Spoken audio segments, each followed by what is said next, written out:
ओम शांति। आज दिनांक 1 अगस्त 2022 बाबा ने महावाक्य में हम बच्चों को जो वरदान दिया, वरदान का मनन कर उसका स्वरूप बनेंगे। बाबा वरदान में बोले, सर्व कर्मेंद्रियों को लॉ और ऑर्डर प्रमाण चलाने वाले मास्टर सर्वशक्तिमान भव। आज सर्व शक्तियों का मालिक, सर्वशक्तिमान पिता परमात्मा हम निराकार आत्माओं को मास्टर सर्वशक्तिमान भव का वरदान देते। वरदान में बाबा कहते, सर्व कर्मेंद्रियों को लॉ और ऑर्डर प्रमाण चलाने वाले मास्टर सर्वशक्तिमान भव। हमारा पिता परमात्मा सर्वशक्तिमान जब इस धरा पर आते हैं तो 5 तत्वों का आधार लेकर हम बच्चों को ज्ञान सुनाते। 5 तत्वों का आधार लेकर इस सृष्टि की नई स्थापना करवाते, पुरानी सृष्टि का विनाश कराते और नई सृष्टि की पालना कराते। तो जिस प्रकार हमारा बाबा मालिक बनकर 5 तत्वों को आधार बनाता है, ऐसे ही बाबा हम बच्चों को श्रीमत देते, खुद को स्वराज्य अधिकारी आत्मा अनुभव करो, राजा बनकर, मालिक बनकर इन कर्मेंद्रियों द्वारा कर्म कराओ। क्योंकि जब तक तुम अपनी सीट पर सेट होते हो तो ये कर्मेंद्रियां, ज्ञानेंद्रियां तुम्हारे आर्डर में चलती हैं। पर तुम जब भूल जाते हो कि मैं एक आत्मा हूं, मैं इस शरीर को चलाने वाली करावनहार हूं, तो देह का अभिमान आ जाता है और तुम बच्चे देह के वशीभूत हो जाते हो और 5 विकारों में फंस जाते हो। तो अब मैं आया हूं तुम बच्चों को इस पुरानी दुनिया से, पुराने देह से, पुराने कर्मों के बंधन से मुक्त कराकर अपने साथ घर ले जाने के लिए। तो अब इन कर्मेंद्रियों का मालिक बनकर इनसे बाप की श्रीमत अनुसार कर्म कराओ, जिससे श्रेष्ठ कर्म होंगे, विकर्म विनाश होंगे और अपने घर जाने के लायक बन जाएंगे। तो बाबा कहते,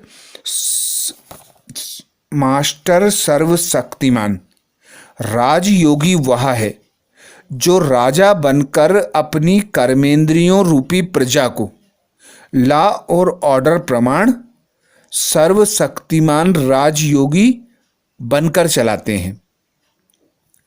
जैसे राजा राज्य दरबार लगाते हैं, ऐसे आप भी राज्य अधिकारी हो। अपने राज्य कारोबारी कर्मेंद्रियों की रोज दरबार लगाओ, हालचाल पूछो। कोई कर्मचारी अपोजिशन तो नहीं करता, अर्थात आपके आर्डर को मानता है या नहीं मानता, यह चेक कर जो भी कमी कमजोरियां हैं उन पर कंट्रोल करो और उनकी कमी कमजोरियों को दूर करो। तो जो पिता परमात्मा से प्राप्त शक्तियों का प्रयोग करते हैं, अपनी कर्मेंद्रियों के मालिक बनकर ऑर्डर और प्रमाण कर्मेंद्रियों को चलाते हैं, बाबा कहते वे स्वराज्य अधिकारी आत्मा बनते हैं। वे ही पिता परमात्मा की श्रीमत अनुसार कर्म करते हैं। तो कर्म कराने वाली मैं राजा आत्मा, यह कर्मेंद्रियां मेरी रचना, जिनके द्वारा मैं कर्म करता हूं, ये मेरे कर्मचारी हैं। तो मेरे आर्डर प्रमाण ये जब ही चलेंगी जब उस पिता परमात्मा की श्रीमत होगी, उस पिता परमात्मा की याद होगी और स्व स्थिति में मैं आत्मा स्थित रहूंगी। इसीलिए बाबा कहते, रोज अपने कर्मचारियों का दरबार लगाओ और चेक करो, कोई कर्मेंद्री अवहेलना करती है तो उसे अपने पिता से प्राप्त शक्तियों के आधार पर कंट्रोल करो, क्योंकि सर्वशक्तिमान बच्चे वही बच्चे हैं जो सर्व कर्मेंद्रियों को आर्डर प्रमाण चलाते हैं। आर्डर दिया स्टॉप तो 1 सेकंड में स्टॉप, 1 सेकंड से भी देर हुई तो बाबा कहते राजा नहीं बन सकते, स्वराज्य अधिकारी की सीट पर सेट नहीं रह सकते, क्योंकि जब तक मालिक अपनी सीट पर सेट होता है तो कर्मचारी उनकी ऑर्डर मानते हैं। तो हमारा पिता परमात्मा इस संगम युग पर आता है, हमें खुद का परिचय देता है और हमारा परिचय देता है और कहता है तुम आत्मा स्वराज्य अधिकारी बनकर इन कर्मेंद्रियों से कर्म करो। तो जितना जितना पिता परमात्मा की श्रीमत पर रहकर कर्म करोगे उतना उतना सुकर्म होंगे, विकर्मों से मुक्त होंगे, विकर्मों के बोझे से हल्के हो घर जाने के लायक बन जाएंगे। तो जितना जितना हम प्रयोग करेंगे बाबा के खजानों का उतने उतने योगी और प्रयोगी बनेंगे, अर्थात हमारे आर्डर प्रमाण हर कर्मेंद्रियां कर्म करेंगी, कोई कर्मेंद्रियां धोखा नहीं देंगी। स्लोगन में बाबा कहते समय पर सर्व शक्तियों को कार्य में लगाना ही मास्टर सर्वशक्तिमान बनना है। समय पर सर्व शक्तियों को कार्य में लगाना ही मास्टर सर्वशक्तिमान है। तो बाबा हम बच्चों को सदा यही श्रीमत देते कि जो भी खजाने तुम्हें इस मर्जीवा जन्म में पिता से प्राप्त होते हैं उन खजानों को कार्य में लगाओ, क्योंकि ये ऐसे अविनाशी खजाने हैं जितना जितना तुम खर्च करते हो अर्थात इनका प्रयोग करते हो उतने उतने ये बढ़ते हैं, अखुट खजाने बनते हैं। तो ऐसे ही बाबा कहते जो समय पर सर्व शक्तियों का प्रयोग करते हैं अर्थात कार्य में लगाते हैं वे मास्टर सर्वशक्तिमान हैं। आज बाबा ने महावाक्य में हम बच्चों को जो मुख्य सार सुनाया, सार का मनन करेंगे। बाबा कहते बाप जो ज्ञान की मीठी मीठी बातें सुनाते हैं वह धारण करनी है, बहुत मीठा क्षीरखंड बनकर रहना है, कभी लून पानी नहीं होना है। मीठे बच्चे बाप जो ज्ञान की मीठी मीठी बातें सुनाते हैं वह धारण करनी है, बहुत मीठा क्षीरखंड बनकर रहना है, कभी लून पानी नहीं होना है। प्रश्न किया बाबा ने किस महामंत्र से तुम बच्चों को नई राजधानी का तिलक मिल जाता है?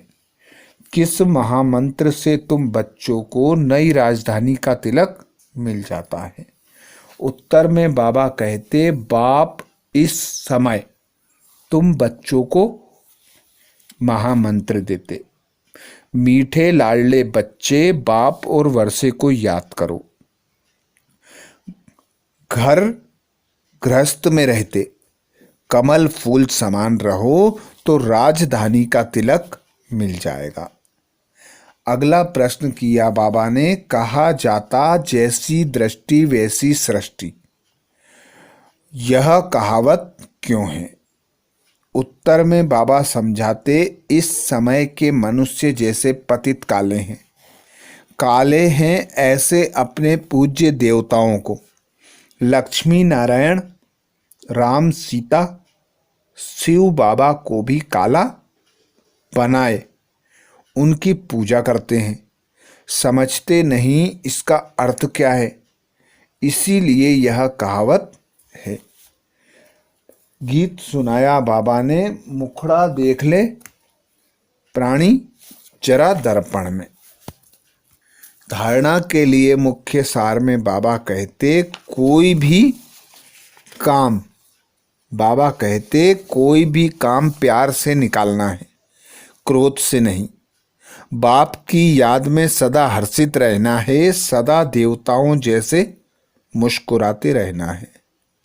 आत्मा में जो खाद पड़ी है वह याद की अग्नि से निकालनी है। विकर्म विनाश करने हैं। बहादुर बन सेवा करनी है, डरना नहीं है। तो ये थे बाबा के महावाक्य। अच्छा, ओम शांति।